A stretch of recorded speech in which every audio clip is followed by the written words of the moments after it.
This video is how we made our whole hog roast. So if you're interested in that, stay tuned. First of all, we purchased this book, Whole Hog Barbecue by Sam Jones and Daniel Vaughn, and that is found on Amazon. Next, we bought a whole pallet of cinder blocks. That's 82 cinder blocks. I think we had to get 2 extras on top of the whole pallet.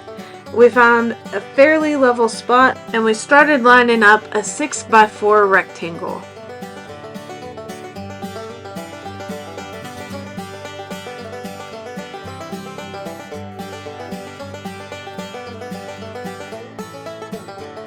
Here we're just measuring the distance between each of the corners to make sure it's square. It wasn't perfect, but it worked well enough.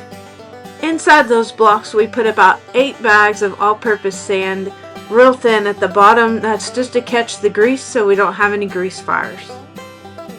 We then started on the next layer of blocks. You stagger them from the bottom layer so you don't have a wobbly wall with them all stacked up perfectly. Especially if you have cows, because they will rub on everything. In total, you will have 4 layers stacked up on each other. So you're making a 6x4x4 rectangle. That will use 79 blocks, and the other 3 are for your burn barrel to sit on. However, the rest of this clip is just our cow in front of the camera. Next, we also purchased 10-foot, half-inch rebar, and we cut each of those in half into 5-foot sections. And we used a grinder to cut these. Here's another view of the whole oven, but with the top layer removed. This is where the rebar goes. You want to make sure these blocks are pushed pretty tight together and it's making a good seal so that heat will stay in. We just got too lazy to cut grooves into the cinder blocks, but in the future we will, to make sure those pieces of rebar stay in place and are evenly spaced. Also because you will be placing another layer of cinder blocks on top of these pieces of rebar.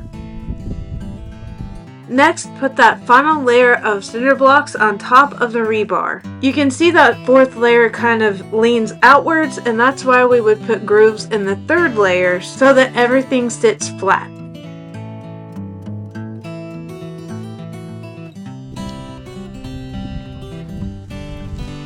There it is. And then you put your burn barrel right there. In the book it says to only use 3 for the burn barrel, but we ended up using 4 because I guess somebody at Lowe's miscounted. The burn barrel is a 55-gallon metal drum that we drilled holes into above the first rim. We made a grid system with 24-inch concrete stakes so that the firewood could stay on top and the coals would go to the bottom. We also used a jigsaw to cut a hole big enough to fit the shovel head through so that we could shovel coals from the burn barrel to the pit.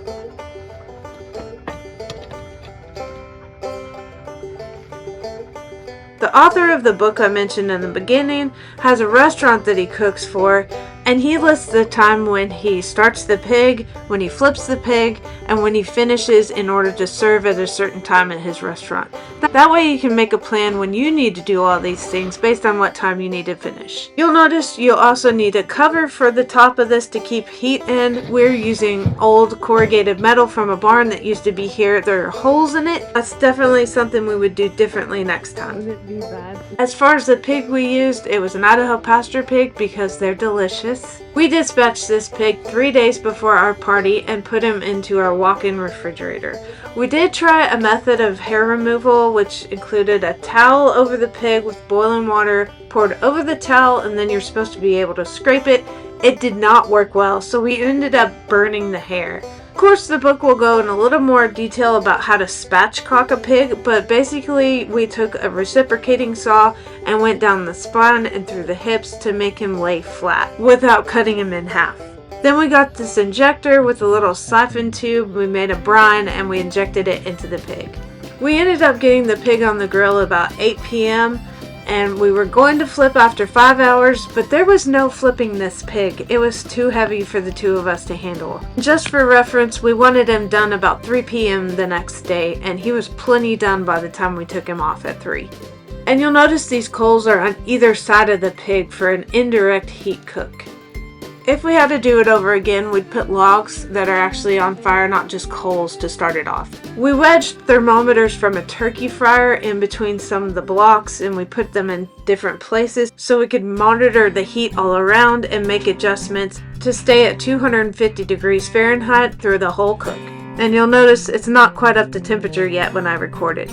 Quite a bit of heat escaped from this corrugated metal, so if we had to do it over again, we'd probably get a light metal sheet that's flat and maybe put hinges on either side so we can easily access where we need to put coals without losing a lot of heat.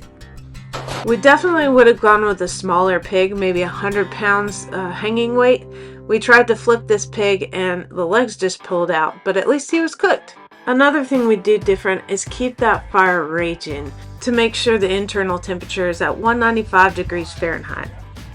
We kind of backed off of keeping that heat before the party because we thought it was done, and I think that would have made the meat a little more pullable. Now this skin is real crispy. It came off super easy, as you can tell, but ashes got on the top of it and we didn't get all the hair out of it. So something we definitely do different is try to get rid of more of that hair, just find a new technique.